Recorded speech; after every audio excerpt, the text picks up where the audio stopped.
So we started this new Performance People podcast with me bouncing off the wall, super excited about who we were going to speak to and who we were going to chat to. And it's probably fair to say you were a little less enthusiastic about the whole thing and probably wondering what you've been talked into. Fair? Harsh, but probably fair. Okay, so why don't you admit to everybody, including me, that you've actually quite enjoyed it? Well, yeah, okay, I'll admit it. It's been way more fun than I thought it was going to be. We've had some amazing guests. We've had the Hearns, we've had the Millers, we've had Alistair and Fiona, we've had Jeremy and Caleb, Toto and Susie, Lewis Pugh. Who's been your favourite, do you think? Yeah, quite an eclectic bunch, really, isn't it? I think, yeah, if I had to pick a favourite, probably Jeremy and Caleb, just for out fun. It was a blast. How about you? Good for laughs. Toto and Susie, I'd say, because they're sort of the ultimate, performance couple. Operating at that super high level. So we definitely look up to those two and you can learn a lot from them. Plus, who's going to ever forget the donkey gag? Yeah, but it's not all plain sailing, is it? Talking about gags. No, it's not. So what we thought we'd do is we thought we'd put together some best bits for you of Performance People Season 1, but also we thought we'd start with some bloopers.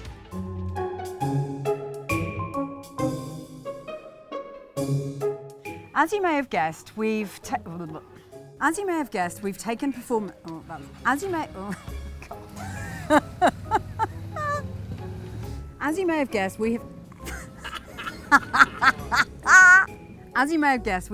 Performance People on the road. We've ditched Wimbledon for the English countryside and for the once tranquil village of Chadlington in the Cotswolds.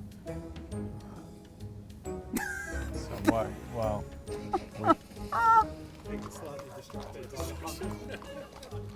No, go on your bed. On your bed. Or sit. One of the two. Come on. Sit. No. You see, I haven't even got time to train the dog. So joining us for Performance People, I can't even say the words. And then as a lead, sorry. Should we do all that again? Yes. That's nice. That's nice. Bit of show business there every day. Bit of Let's Stardust. Joining us on... Barry Hearn is the founder and now president. Sorry. And our husband, Toto Wolff, is the team... Yes, he is, isn't he? Team Donkey. principal.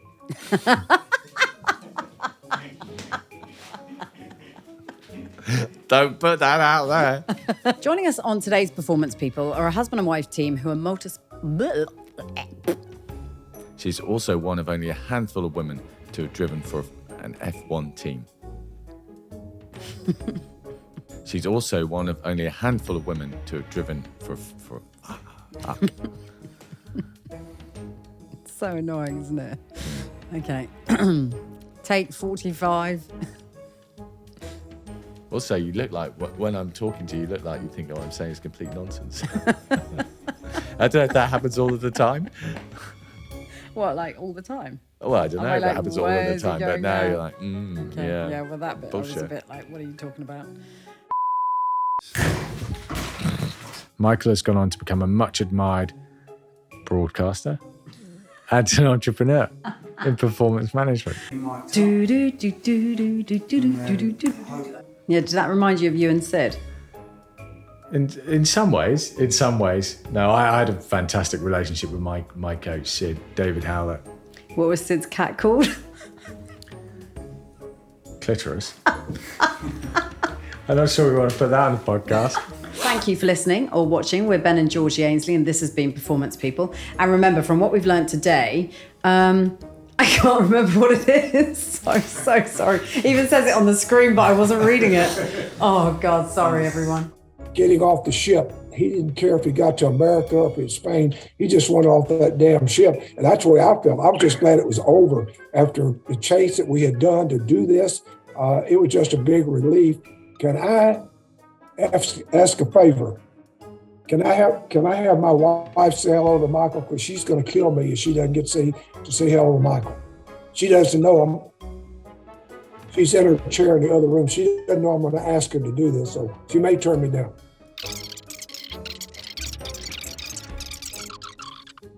It's good to see you. How are you? Well, I'm doing pretty good. Well, good. How are We you? I'm doing very well. We're on a podcast here, and Coach has been very well behaved. just to let you know, Michael's part of our family and we love him and miss seeing you, Michael. But Yeah, miss seeing you as well. Hopefully I get to see you soon. some of my favorite memories, I think of them every now and then that we had with you. Just great. Glad to see you. Thank you. The thing that really worried me about that conversation was that he reckons he can look at a tarantula and work out whether it's going to have a crack at him or not.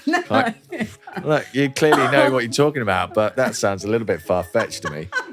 I just wonder whether, we'll feel as our children grow up, whether they're in the best setup really in terms of an educational system to sort of progress. Oh, the Amazon deliveries arrived on that very serious note about the future of our planet and our children. Hang on a sec. The part of the brain is the cerebellum.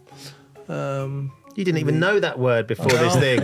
That's how far you've come. I actually thought it was a woman. Cerebellum. Remember, bollocks. Joining us on today's Performance People are a record-breaking ocean swimmer and campaigner and his right-hand man. Lewis Pooh. Lewis Pooh. Lewis Pooh was the first.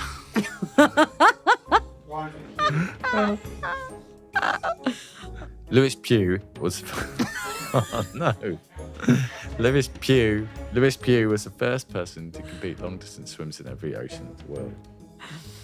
Lewis Pugh was the first person to compete ocean.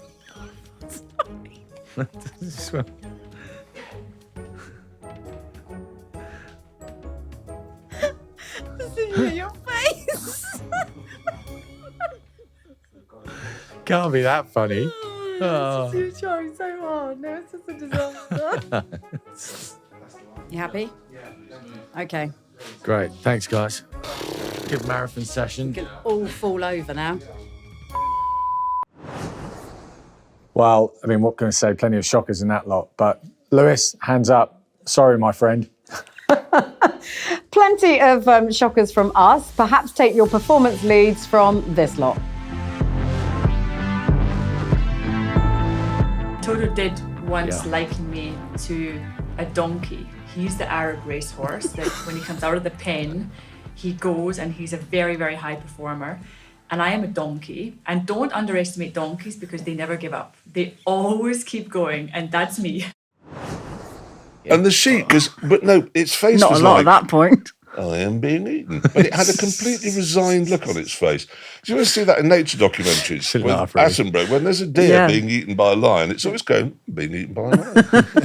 But a sheep, things like that. It was, and it goes, yes, good. I've done it. She knew. That makes me a little sad. Yeah. So yeah, it's that was a very moving moment. Yeah.